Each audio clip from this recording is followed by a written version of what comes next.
see it all the time. I get a guy coming down to me. He stands in the river and he tries to cast the other side of the bank. And I'm looking at him saying, right, okay.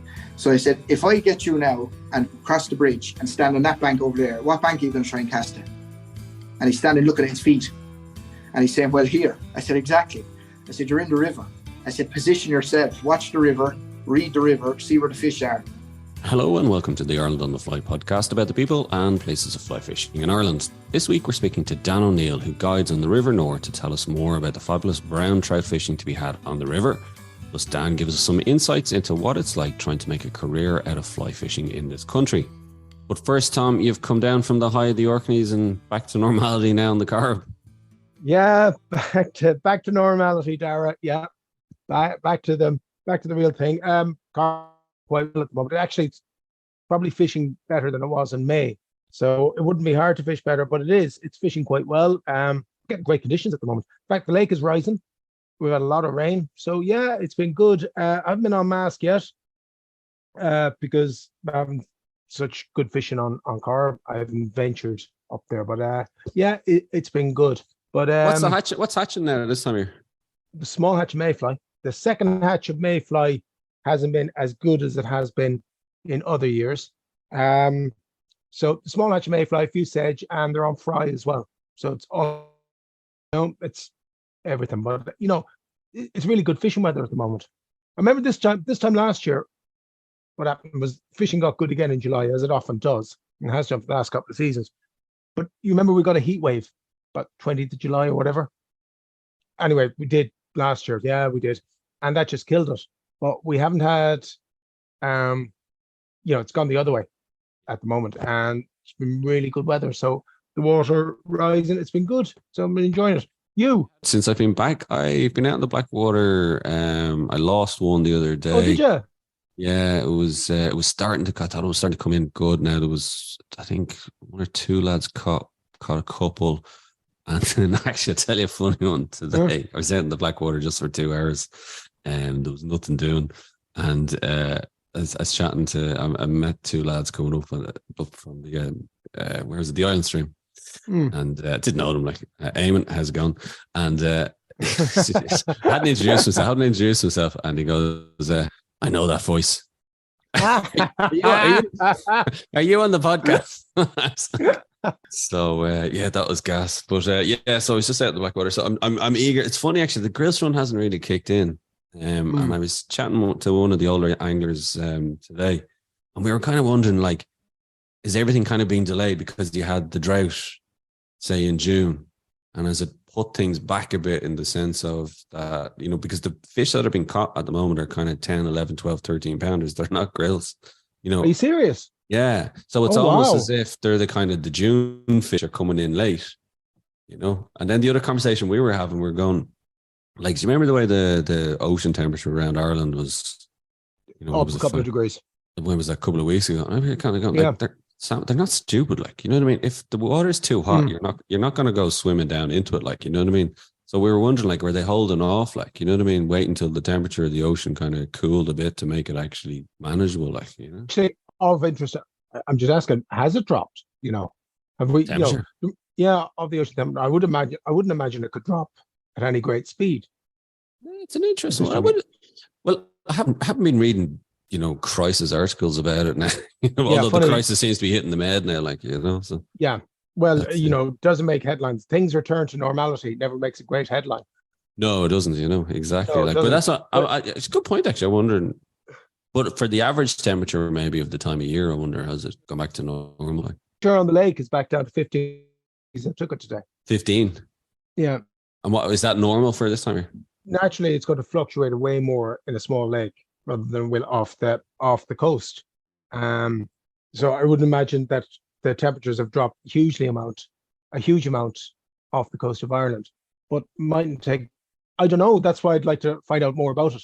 I'm heading out. Actually, I was supposed to bring the kids out. We were supposed to head out with Richie Ryan on Friday, but there's a big swell coming in. So every time I try and book fishing, it gets frigging cancelled from the freaking weather. Well, we'll wait to see, because we're having the Ireland on the Fly annual day out on all two of us are going.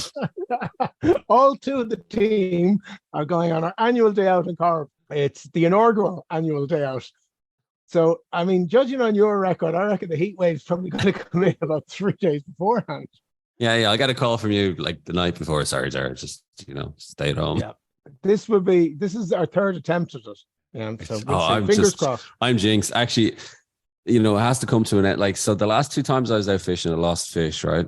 And then I was chatting to Billy and he was telling me he was out in, where was he? The Tay, I think it was. And they'd had rain. The river was starting to come down. So he was thinking, brilliant, great conditions. He had hooked 9 fish and I think they all came up. Oh, he's serious. And he was telling me, he's like, geez, I think I'm cursed, like, you know what I mean? But he landed one anyway in the Blackwater, like, but yeah, you start to get that feeling where you go, oh, for God's sake, not another one gone, like, Yeah. So that'd be a bit too much. A couple you could handle, but that's his friend that he was fishing with had landed his. All right. Okay. Yeah. Gods are conspiring against me. So you're like, oh, I'm thrilled for you. You've landed another one. Yeah. Well done, you. Especially in salmon terms, you know yourself. No, because that wouldn't happen in trout terms. It'd be the exact same. Oh, well done, you. Yes, you have another fish there. Oh, I'm so delighted for you. Yeah, although in fairness, when you're in the Orkneys, it didn't matter because you were all just landing left, right, and centre, wasn't that right? You're all just landing, but there was a little bit of a competitive streak. Let's say, go in. Oh, seriously. So just out of interest, who caught the most? Have a guess. If I didn't say you, would you be insulted? No, it's not me. Have a guess. It's Mike Keating. Mike, yeah. Yeah. Mike Keating. Yeah. By far. By a good few. Oh yeah, I think he 15 to 20 more than the rest of us, not more. See, that's why everybody listens to Mike on a podcast. Yeah, that's it. That's the why. That's the why. And Mike knows. Yeah, I was having a battle royale with him in the boat one day, and he was 7-2 ahead of me, and I got it back to 9-all. Right? Yeah, and then I got into fucking tangle covering a fish, and he just looked at me and laughed and sped off to. I think he got it to 13-9. Then I got it to 13-11, and then he just looked at me the last cast of the day and made it 14-11. Yeah. Well, he's doing it with a smile on his face, like with a smile on his face. Yeah, but it was good. No, we did every day, and it was good crack, and it'd be good bit of banter. It was very funny one day. I was with Mike Shanks, and we were neck and neck. I got a fish, and I was bringing it in, and I think it was Norman picked it up, and he says, and Mike says that one doesn't measure, and Norm had it on the seat measure, and he says no, it doesn't. And we hadn't seen it, either Mike or myself. Norm just picked up the cast. I had a double on, and he lifted this one, but this one will. Oh, nice moment. In your face, Mike. Yeah, in your face, Mike. Yeah. We're going to stick with brown trout fishing anyway for this week's episode. And as I said, Dan O'Neill, who's the guide on the River Nore. And I first asked Dan about how the fishing has been on the River Nore recently. The water's been high, but I suppose as a guide, a lot of my clients will say 80-90% of them are international. So when they come over here, if I show them the River Nore, if it's 0.35 on the hydrodata, which is generally what it is normally, or if it's 0.80, they don't know the difference. If they come today and it's 0.80 or 35, they don't understand that, the river's a little bit high or it's a little bit low. So really, when the river gets high in March and April, I'm down hammering the banks because I need to know where the fish are when the water is 1.3, 1.4. And as a guide, that's a big part of my job. So if you come to me tomorrow, the river is 0.80 and I don't like the look of it, but you're dead set on catching your first Irish native brown trout. I mean, I wouldn't have the heart, and I don't have the heart to turn around to you and say, listen, we're wasting our time. I want to be able to say to you, yeah, I know exactly where we need to go. We need to go to George's Wall, and there's a back eddy there, and that's where we'll get our trout. If the water is 0.80, it's a little high, but we'll get them. They're there. We'll get them. So a lot of it is, and it kind of takes me to, and Tom, look, you obviously know this being a guide as well, but I think of the coast, you know, I think of the kind of the guide's eye from the coast, because there's so many variables there in terms of the tide, the wind, all that kind of stuff. Yeah. And I've been with the guides, and they'll go, nah, don't like the way the wind is here. We're going to go to this mark. We're going to go here. It's a bit like that, isn't it? You just have to put in the hours and know exactly. Exactly it. I tried bass fishing on the fly last year. It was my first time doing it, and exactly what you said happened. We went to to meet the guide. The guide said, listen, there's a wind coming across this way. We need to cut around the other side and do that. And yeah, that's the same as the river. I look at the river, could be an upstream wind. We need to get out of it. Downstream wind, we need to get out of that. So you just need to know the places, and you need to know your river. You need to know exactly where they're going to be, you know. And that's it, exactly like you said. You need to know the water, like in terms of you need to put in the hard yards. Tom, actually, because like obviously for you on Carb, Tom, I'm sure that was a lifetime. And do you find actually, Tom, on Carb, are you still discovering new things as a guide in terms of conditions, or have you pretty much got it sorted? Well, I'd like to think all the listeners want to know that you do have it sorted.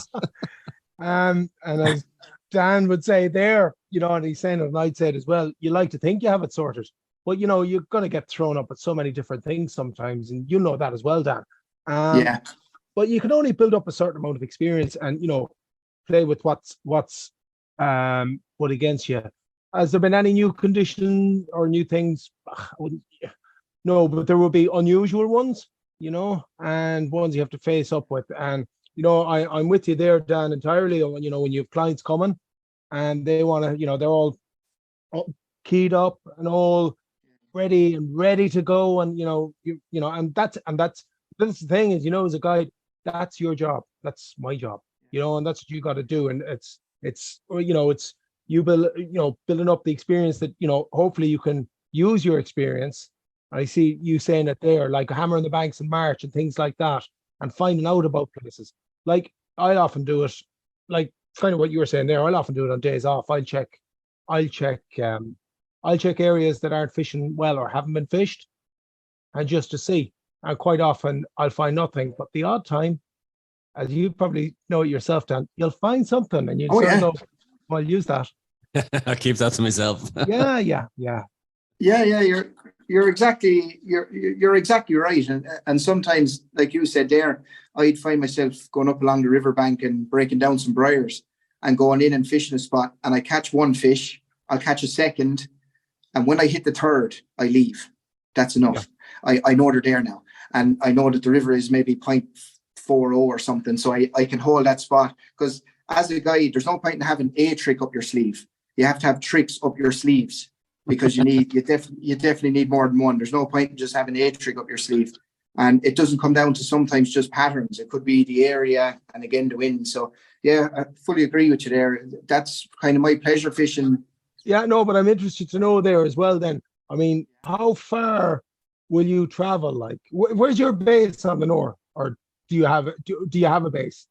Oh yeah, no, I've done a lot of it. I've gone down through Thomastown, down along Inistioge, and then I go up then as far as Durrow as well, up along there. Yeah. Not so much guiding, it's kind of just fishing, or maybe fishing with a friend that might need a help with some casting. Sometimes someone rings me and says, look, I need a hand with a few casts. Okay, let's go. Where are you? I'm up in Durrow. Okay, I'll meet you up there, and we'll go there. That kind of thing. I've actually fished the stretch of Durrow. It's the only part of the Nore I've fished, and it was absolutely fantastic. It was really nice. So, you know, I've looked at a lot of the rest of the river going down. You're very lucky. You've really nice river there to work on. Yeah, it's lovely. Yeah, really nice. Dan, tell me this. You said you're working mainly with international, obviously the guests of Mount Julia, you know, whether it's Americans, is it generally, or Europeans coming in for a bit of golf and then they do a bit of fishing on the side? Is that it? Yeah, exactly. I suppose recently we've advertised the fishing a little bit more. And I had Yellow Dog Angling Adventures out last year, so we've done a kind of a deal with them now that we're listed with them as well. So yeah, basically that's what it. People are staying in a hotel, or they might look on Inland Fisheries Ireland and find me there and talk to me about going down on the river. But yeah, a lot of it, to be honest, like again, 80-85% of it would be through the hotel. Yeah.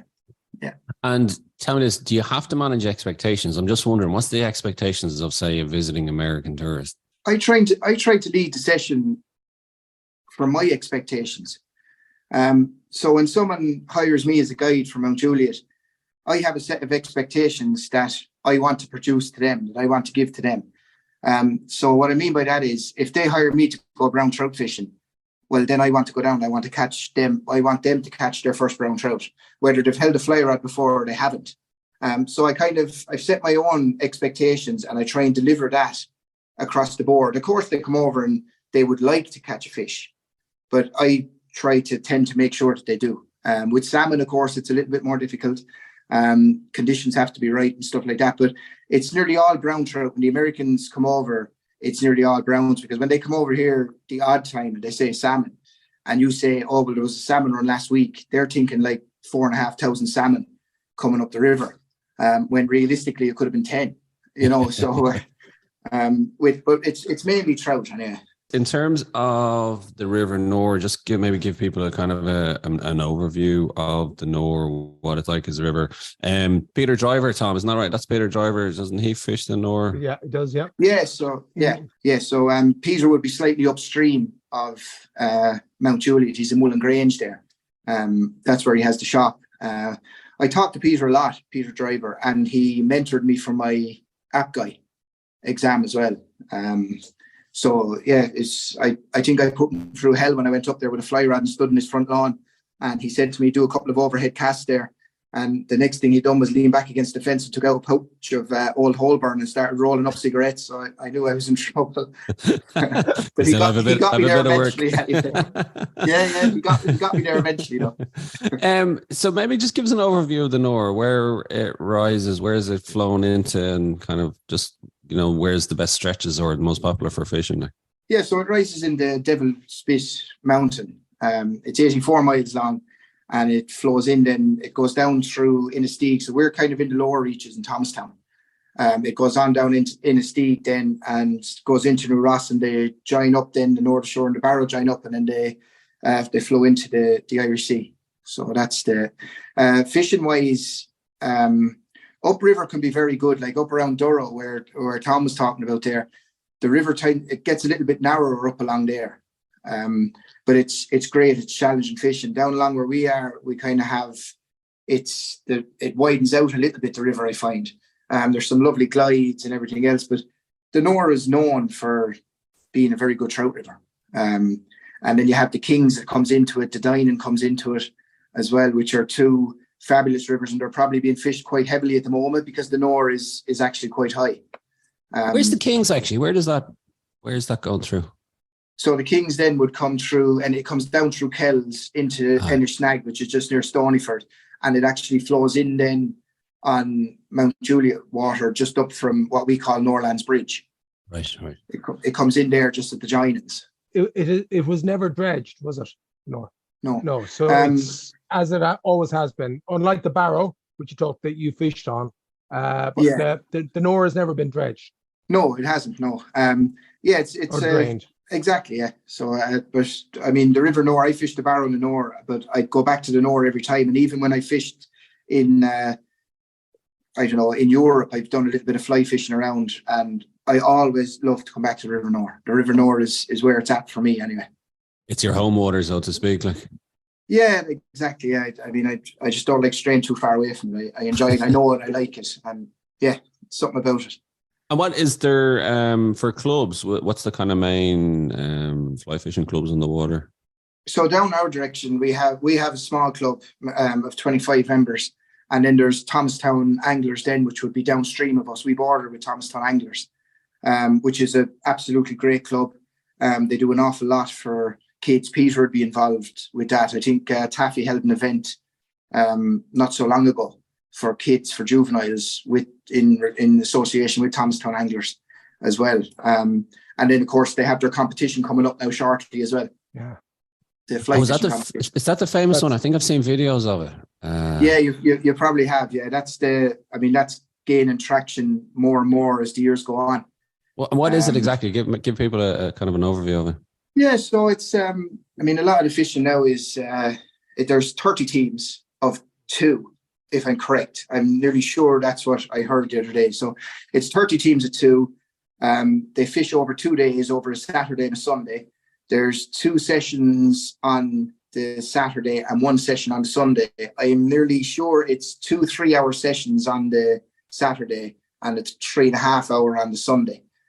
So the beats then would go from A1 right up to, I don't know what the last one would be, but whatever 30 is from there. I think they go A1, 2, 3, 4, 5. Then it's B1, 2. It goes on that kind of way. So I give them a few beats up along through Mount Juliet as well. Any fish then over 20 centimeters counts. They call it a measure. And you would have a steward then with each team. And then they fish their beats. It's absolutely, I mean, the organisation and the from Peter and that and Mark and Tom it's just unbelievable to have it. You go there in the morning time, everyone knows what they're doing, where they're going. And you just go down and fish and everyone has a great time. It's brilliant. It's phenomenal. Darius was on here a little while ago. Yeah. I know Darius very well. Yeah, I know Darius very well. But I actually remember the first time I saw that Tom Mylan rang me one time and he said, Dan, he said, I have a guy, he said, Darius Simkus. I said, yeah. And he said he wants to do a little bit of fishing in Mount Juliet. And I said, okay. And he said he's on the Irish team. And I said, oh, brilliant. I said, there's only one condition. What? I want to stay with him for 45 minutes. And I said, it's not because I don't trust him or anything. I just want to see him fish and see how he approaches it. So down came Darius, met him, shook his hand, lovely fella. He got in the river. He took the nymph off the bottom ring, flicked it in, back, flicked it in again, bang, trout. So my phone rang just as he caught it, and it was my fishing buddy. So I said, hiya. And he goes, well, did you go down with that Darius chap there? I did, yeah. He's after catching a trout there already. He says, only on his second or third cast. So as I look back up, he had taken the trout off, he cast it in again, second cast, bang, bang, bang, bang. And I was on the phone for about, I'd say, 4 or 5 minutes. And I said to my friend, I said, do you know he's after having 8 trout in 4 minutes? I said, listen, leave me alone. Go get off the phone. I want to go in and see what this guy is doing. Yeah. So I stood on Darius' shoulder and I was watching what he was doing, nymphing. And I was saying to him, like, how are you doing this? Just watching. So he said, here, take the rod. Now, when I flicked the rod with the nymph, I don't even know where it went. It landed beside me somewhere. But he took my hand and he flicked my hand in and he was catching trout while I was holding the fly rod and he was holding my hand and he was catching trout for me through my hand. It was absolutely phenomenal. And since I've done a little bit of nymph, that was probably 5-6 years ago now. But I just couldn't believe it. Like, it was just, I've never seen that like it, you know. It was a bit of an eye-opener. Oh, eye-opener. Like, he was just getting these fish. I couldn't believe it. And then I said, right, I want to see what this is about. And I started stewarding the competition. I met other guys as well. But I mean, just to see that competition, and a friend of mine went in at George's Wall in Mount Juliet for a 3-hour session and he had 112 trout. 112. 3 hours. Yeah, them lads are absolutely. Oh, was that over 20 centimeters? That was over 20 centimeters. That was the year there was, I think it was done with a couple of restrictions with COVID, so any trout counted. So all they done is when they caught the trout, they held it up in the air and the trout was counted. But keep waving. I mean, nowadays it's 20 centimeters. Yeah, Jesus, yeah, like 112 fish. Are you joking me? Oh, but anyway, yeah, he done well, yeah. Actually, just on that, what does the likes of Darius and those boys do better or differently? Did you think that they were catching so much when you're seeing it in action? I think you'll have to spend 45 minutes on the river with Dan. Yes, I think that's called guided services.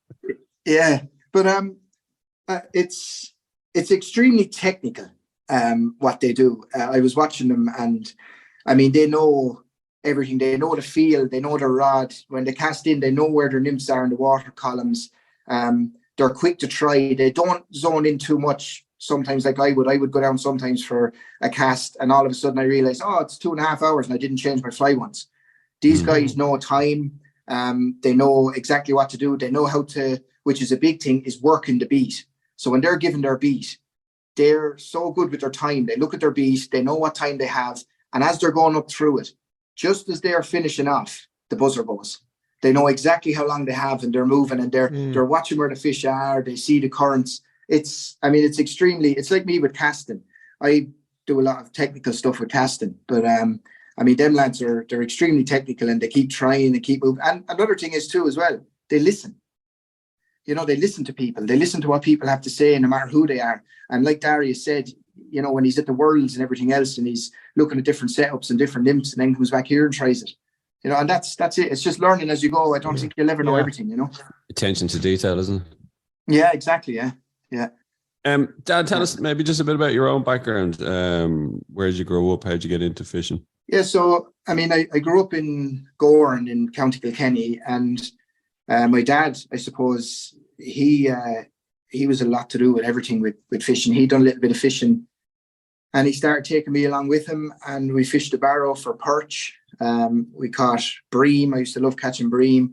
And we used to use the bubble and fly then when the fly hatch used to happen, and we'd go down and I used to catch small trout on the bubble and fly. But I remember one day I saw a guy at the opposite side with, I now know it was a fly rod, and he was casting and I could see the line, and I thought, how is he going to catch anything?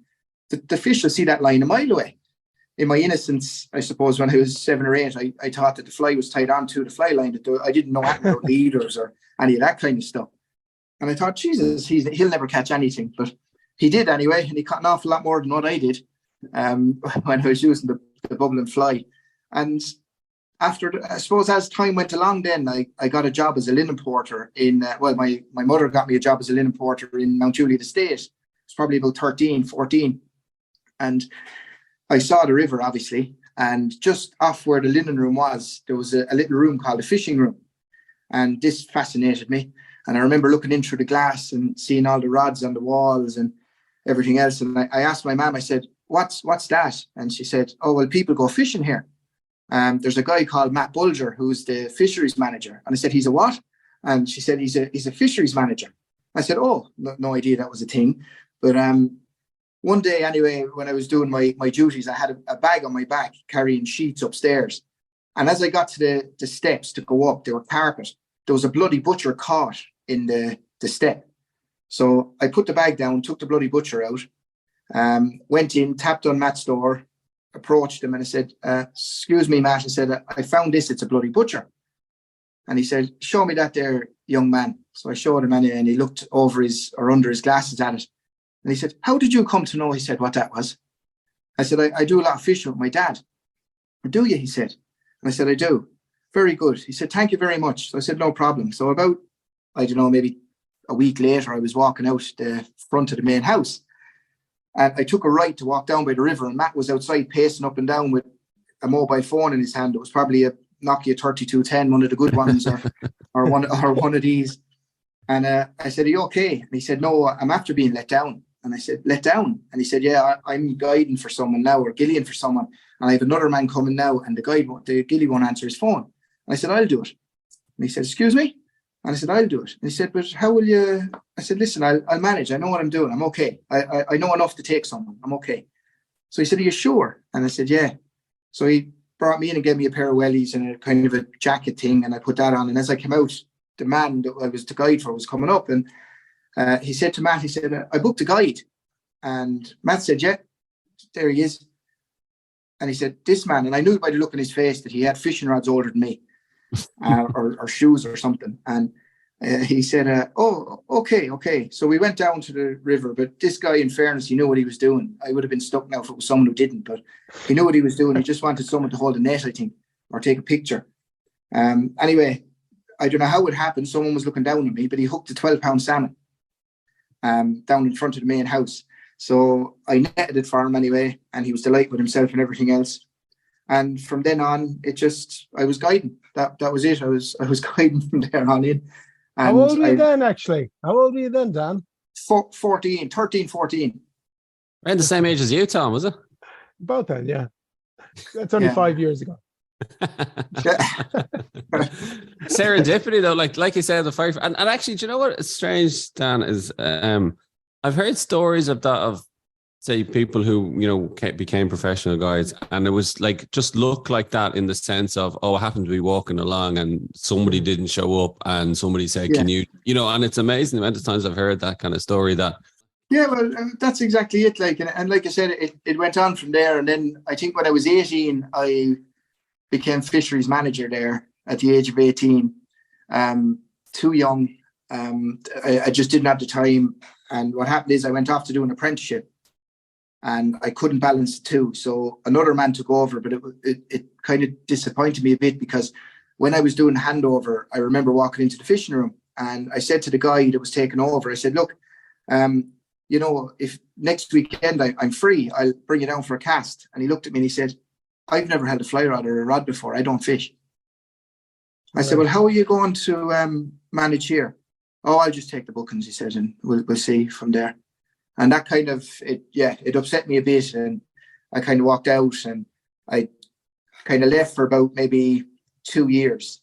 And then Mount Juliet came looking for me would I go back and start guiding? So I did in the summer. And then about, I don't know, maybe 6-7 years ago, I took it on, but I was in a position to take it on because I had the time and I had a little bit more knowledge that's still growing as well. So, what age are you now, Dan?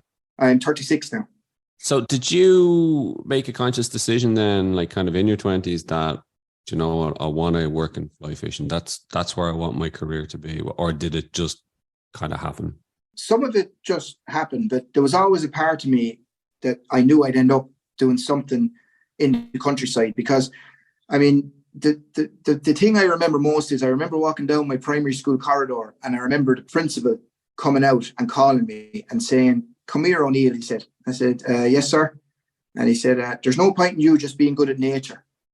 And he said, you got 98% in your nature test. And he said, all the rest of them, he said, are below 50%.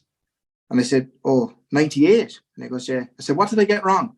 And he didn't take too kindly to that response. But he said, in the end anyway, he said to me, look, there's no good in being at that. But I don't know, I always had an interest with nature, and I knew I'd end up working in the countryside or doing something. And when the guiding came up in Mount Juliet again, I went for it, and I said, no, this is what I want to do. I want to be here. I'm happy doing this, and I suppose I do that most passionately with the least amount of effort. And that's what I loved about it. And I loved the fact as well of showing people and talking to people about fishing. Because it's, you know, people come over, it doesn't matter where they're from. They don't even have to speak English, to be honest, if you're showing them how to fish, because the fishing does the talking. You can stand there and you can show them the arm movements, or point to where the fish are, point to your patterns, and you can go from there. You can communicate. So when did you decide then, when did you go for the app guide? We're talking about going for the app guide then with Peter. Oh, yeah. Well, first training. So when did you do that? Why? The reason with app guide was, I know a couple of app guide instructors, and I saw their ways of teaching, and I wanted to educate myself to be able to teach people quicker, because when I get a booking with a client, I have 3 hours to teach them how to cast, catch them a fish, and get them a nice picture in 3 hours. So I wanted to be able to go down and use different analogies and different bits and pieces. So I went to Peter Driver. I asked Peter, and after our first session, it was about an hour. I said, no, this is how I need to teach people.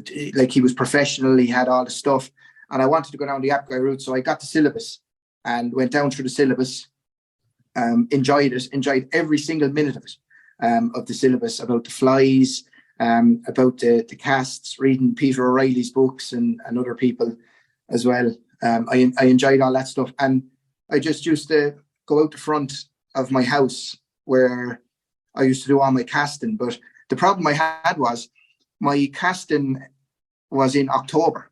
And I was working till 5 o'clock most evenings. So when I was coming home, it was dark.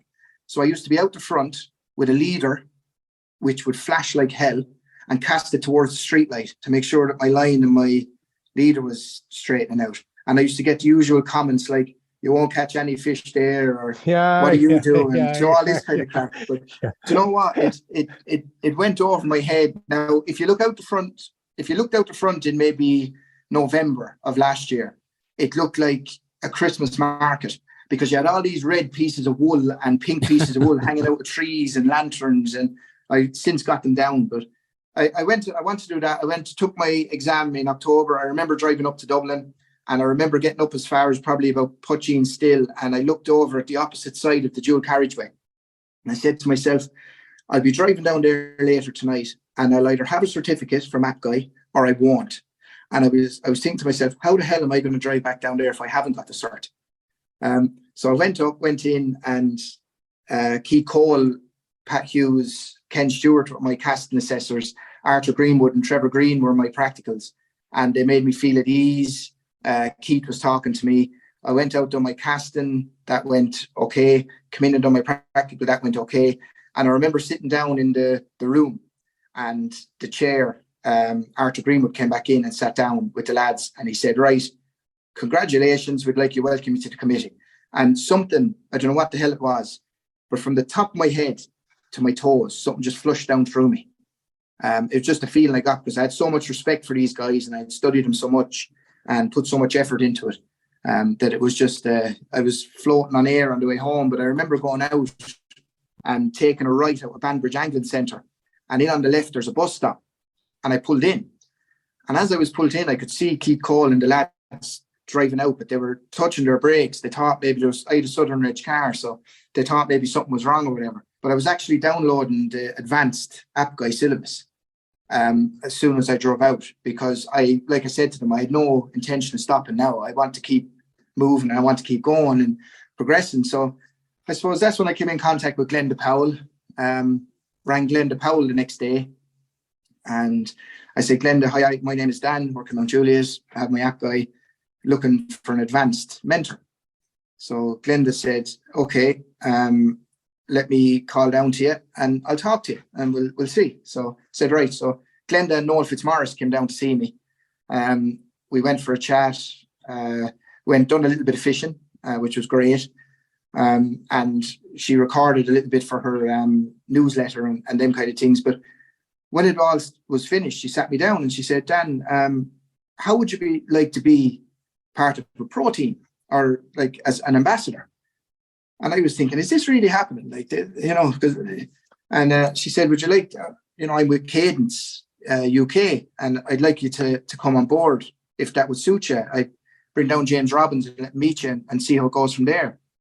And I just couldn't believe that this was all happening. It was a dream come true, because I'd read in magazines that, Jesus, people get paid to fish. People get paid to take. Oh, you're joking? What, fishing? And Glenda and James then came down a couple of weeks later and officially made me an ambassador for Cadence UK, fly fishing. So, you're kind of with the likes of Stevie Munn, Ian Gordon, Glenda Powell, Ray McKeeman. And when I started kind of speaking to them and doing a little bit of casting with them, I mean, the things they were showing me and how quick they would bring me on was just amazing. But I mean, if you hear that story and you analyze that story, luck is very much a part of it. Yeah, but you make your own luck. You know what I mean? The more you practice, the luckier you get. Yeah, well, yeah, maybe so. But I'm very careful with the way I receive praise sometimes too. So. Well, do you know what? I'm a firm believer in is when you're meant to be doing the right thing that's meant for you, suddenly doors open. Oh yeah. Like I'm a firm believer in that. From doing the guiding at 14. You did the app guy, then Glenda, Cadence. It all seems to just flow. When it's in the flow, it's meant to happen. It's progressions and things happen, and you bump into people and people get to know you, but because of the commitment you've shown to us, Dan, and the work that you've put into it, and all those times before that you probably wouldn't think of it, this shows to other people. People see that, and you say you get lucky. Well, I wouldn't say it's luck, but something passed you and you grasped it and you got it, and that's the way to look at it, and fair play to you. I'm saying that to you, somebody like I'm very lucky to to earn my crust, for want of a better word, through fly fishing, and it's it's really nice to be able to do that. And you're doing that now, and it's great. But you probably don't realize all of what you put in beforehand to get to that point. You might be saying, oh yeah, but I was doing that anyway. You were, but you wanted to do it. And you worked at it, passion and hard work go a long way to do it. I'm just actually interested in the app guy. Okay. So how long does it take in terms of it? Is it a year, 2 years? And what does it mean? Because just take me through that side of it first.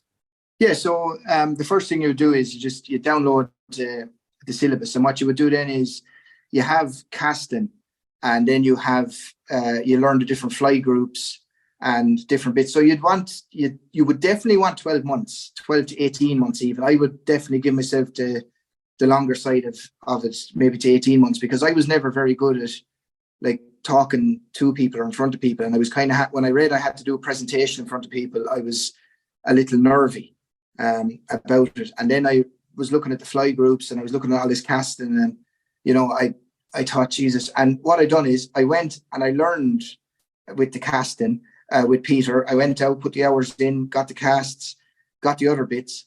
And I remember then guy, Pat Hughes, said to me, it's well and good, he said, you can cast. And it's well and good, he said, you can do all those casts. But he said, can you teach him? And I looked at him and I thought, okay, back to the drawing board. So I went back and tried to work on different analogies for people, different analogies for children when they're younger, like ring the school bell, you know, to stop the rod high, ring the bell, and all that kind of stuff. But the APGAI syllabus was probably the most interesting thing I've ever done, and it was definitely the best step I've ever taken in fly fishing, I found. Wasn't that very decisive what Pat said to you? You know, it's all very well being a good caster. Yeah. You know, it's all very well, you know, all of that. But what he said was very true. It is. And and once more, I say to you, what did you do? What was your response to that? You went back and you worked on it, and you worked on different analogies. You know, blank piece of paper, back to the drawing board. This luck you're talking about seems a bit more distance all the time, right? You know, I'm starting to see that myself now as well. I have to say, I learned spade casting from Glenda, and she's a brilliant teacher. Because, and I'd always say to anybody, like, you know, just, you know, find a qualified casting instructor to learn from. And in my case with somebody like Glenda was that they could look at your casting and she'd go, do you know what, you need to move your thumb half an inch, you know what I mean, little thing like that, and suddenly you're like, how the hell did you see that, like, you know? And it's being able to show you that, like, you know. The other question I want to ask you on that, Dan, is would you recommend going through the APGAI even if you don't want to be an instructor, but just to improve as a fly angler in terms of improve your understanding, improve the technical, improve the mechanical? Would you recommend that as going through that? Like, yeah, most definitely. Because you learn casts for windy days, you know, and different things. So there's a safety aspect of it as well. And also, you mentioned earlier about opening doors. Once you go into an association like that, it's like being in with a group of friends or a group of brothers. If I ever have any questions, even if it's not casting related, it could be something to do with what I'm going up to the north of Ireland next week and I'm fishing such and such a river. What fly works there? Someone will know someone. I'll be able to give Pat a text and he'll text someone else. So, I mean, if you're looking to further your career in fishing, or even if you're looking to advance as a person, or just kind of put yourself across as being professional, and that, I would definitely go and do APGAI. Yeah, definitely. What was your presentation on, just out of interest? I done a presentation on the salmon. That was it. Salmon I done it on. So I done it on, it was like with the fish farms and different bits. You had 8 minutes, exactly 8 minutes to do it. And like Arthur said to me when I started, he said, now we have 8 minutes. The next man coming on behind you is in an extreme hurry. So you have to be on 8 minutes or he's going to be given out to you. So I was there nervously trying to glance up at the clock without him seeing me. But no, it was, and the other thing as well is all your knots. You know, you do all the different knots. Like when I get a fly line now, I cut the loop off, the welded loop, and I use the needle knot. So I would thread the needle up to the bottom of the fly line, maybe an inch, and then do a nail knot, we'll say, on it then. But I find that the turnover is far superior to a welded loop. You get a latch effect, I think, with the welded loop, you know. You sound hungry to kind of keep progressing as far as possible. Oh yeah, I'm not gonna stop. When I'm gonna do I'm doing studying the portfolio for GAIA at the moment. Right. Gaia. I have that there. Now? It's the Game Angling Instructors Association.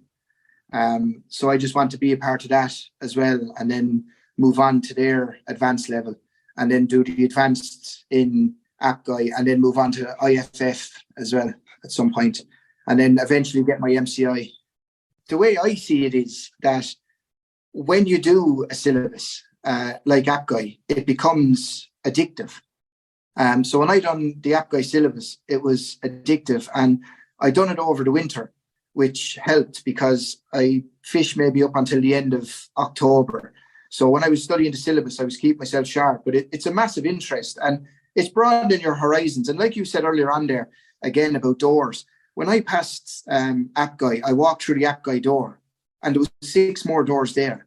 And when I walk through those 6 doors, there's going to be more doors there. And you get to learn and know more people. And it just, even with fly fishing, even for areas to fish, like Ian Gordon is up on the Spey, Glenda has the Blackwater, Stevie has some rivers up that he can fish up in the north. So if I ever want to do, even if I want to do grayling fishing, I can ring James Robbins. James, yeah, how are you? Good. Listen, I'm looking for some grayling fishing for me and my 10-year-old son. Yeah, no problem. Here, ring this guy. And it's all about that, you know. Do you get much fishing done yourself as well now, Dan? Are you so busy with the guiding? My fishing really is, again, it's searching for places to bring clients, mainly. That's my pleasure fishing. But to be honest with you, for me to catch a fish it's brilliant. I love it. But to see someone else catching one is 10 times more. It means more to me than that else. Now, I do a little bit of fishing with my son, Anthony. He's 10. I brought him down to Ardare Springs, actually, at the spring fair. He was fishing on the lake there, and he was catching plenty of trout. He enjoyed that, but he likes fishing for tench. The lake at the fair was fantastic for kids, wasn't it, Dan? Yeah, I enjoyed it. I was there for both days, and it was just it was just phenomenal. It was great, and it was great to see so many kids interested. Every time I look back, the queue was getting longer, which was great, you know. Yeah. It's where I'll always try and bring my kids, because, you know, like I always say, they're standing there and they can see the fish. Even just seeing the fish is just, you know, the excitement in itself.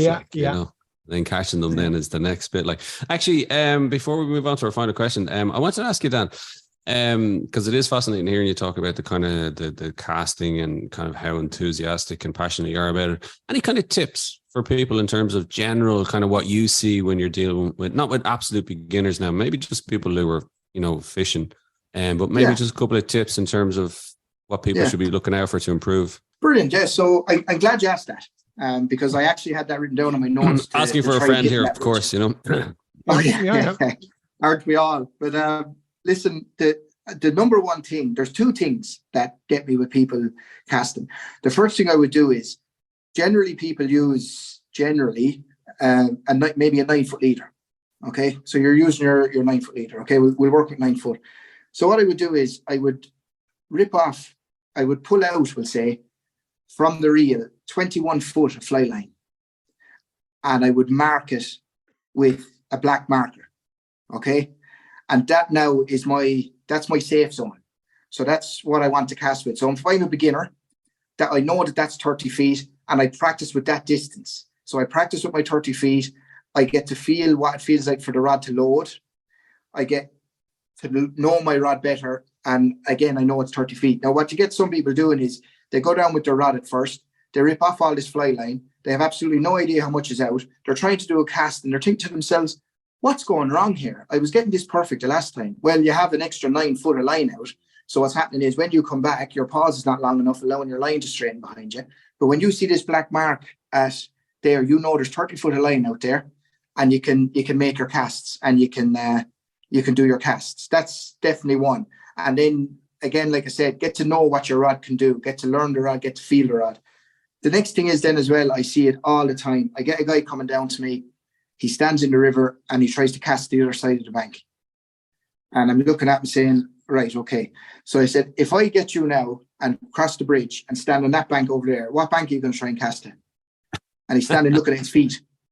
And he's saying, well, here. I said, exactly. I said, you're in the river.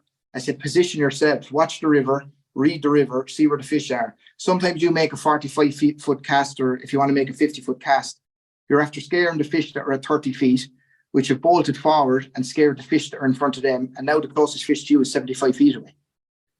You know, so like I said, the main one would be, if you buy your rod first, mark your line so that you have 30 feet out and do your casting with that, and just get to know what it feels like for the rod to load. Bring the rod back, stop it in time, and just feel to get those feels at 30 foot. And like you always say, I think as well as learn how to cast better with the 30 foot. Oh yeah. Cast the 30 foot well. Exactly. Rather than trying to struggle with 45 feet, like, because at least you're going to be fishing well within the 30 feet, like, and that's what most important. Like, yeah, and exactly having that mark on it as well is important again, because when you go in the river, then you still know where your 30 foot is, and you get comfortable with that. And then you can learn to put maybe an aerial mend into it at 30, just gently, and gradually you can move out slowly. But to go down there and just rip off blindly some line and see a fish rise, absolutely no idea how far away it is, and then they've bought a pair of waders for 400 quid and they're standing on the edge of the bank trying to fire 50 feet of line. You have to just be stealthy when you get into the water and use them, But yeah, marking the line, I say that to absolutely everybody I take out first is mark the line. Yeah, definitely. No, that's really good. Really good stuff, Dan. Right, listen, before you go there, just one thing we want to ask you. We ask every guest on the show, and you're aware of this question coming up, but question I'm going to ask you is, what is your most memorable fish on the fly? My most memorable fish on the fly was actually recently. Stevie Munn sent me down a fly rod. He said, here, try that. He said, see what you think. So, of course, I had to go. I told my wife, I have to go. Stevie Munn has told me I have to go fishing. So I went down to the river and I said I was going to wet fly fish. So I was swinging wets with it, just doing a few roll casts, different bits. And I found that there wasn't many fish rising. So I said what I would do is I would tie a 2 mil bead onto the end of my wet fly, maybe 2 feet, just to get it down in the water a little bit. So I cast out, nothing, cast out again. All of a sudden, bang, line went tight, rod, little bend in the top of it, and I lifted in. The rod went straight over. I felt a couple of little thuds and it just took off. And the first thing I thought was salmon or drills. Something was grabbed it, or sea trout or something. So I was fighting this fish, 5-6 minutes passed, 7 minutes passed, 8 minutes passed, no sign of it, still there, pumping. So I looked up on the bank and there's 3 people standing there with camera phones recording me and taking pictures and saying, oh, well done, it's great, it's brilliant. So I ended up having to follow the fish. So I was following the fish down, got up on a rock, followed it down, ended up in front of the White Bridge, which was 100 meters away. I thought, this is the fish of a lifetime. I cannot wait to land this. So I looked up and a friend of mine was there. I said, listen, will you get the net and get the camera? Yeah, no problem. So eventually, anyway, the fish, I got a little bit of line in on it. The fish came closer and I saw it turn. And what was it? It was a brown trout hooked in the dorsal fin and about 6 inches long. And that was my most memorable fish on the fly. John, fair play to you for admitting it, I have to say. Well, of course, that was my most memorable one. It's the most memorable, and it's one you'll never forget. And it's on video as well. And I'll never forget the embarrassment and trying to look up at the other people, and I could feel them laughing. So, Dan, fair play to you, in fairness. Like, that's excellent. It's happened to us all, hasn't it? Oh, it has at some point. But listen, it would have been worse if he got away and I didn't see him. Yeah. Because I would have been probably still crying, thinking about this big 7 or 8 pound trout I lost when it was really only a small one. But anyway, look, it gave me a great fight and the rod worked well. So yeah, you can thank Stevie for that. Like, but Dan, it's been a pleasure chatting to you.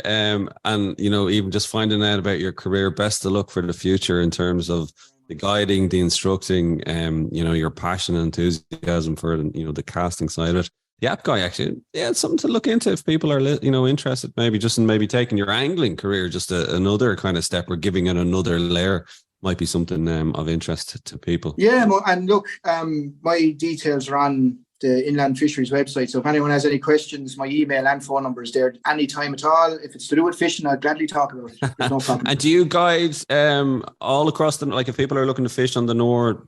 Yeah, exactly. Anywhere at all. Just give me a ring. Sometimes in the winter then I do a little bit in Southern County. We have a Cadence Open Day coming up in August on the River Nore. I think it's the 22nd. And we might have one up in Garryhill as well. Southern County Fishing Lakes. So. Brilliant. Well, look, people can find your details anyway on like you said, on fishinginIreland.com.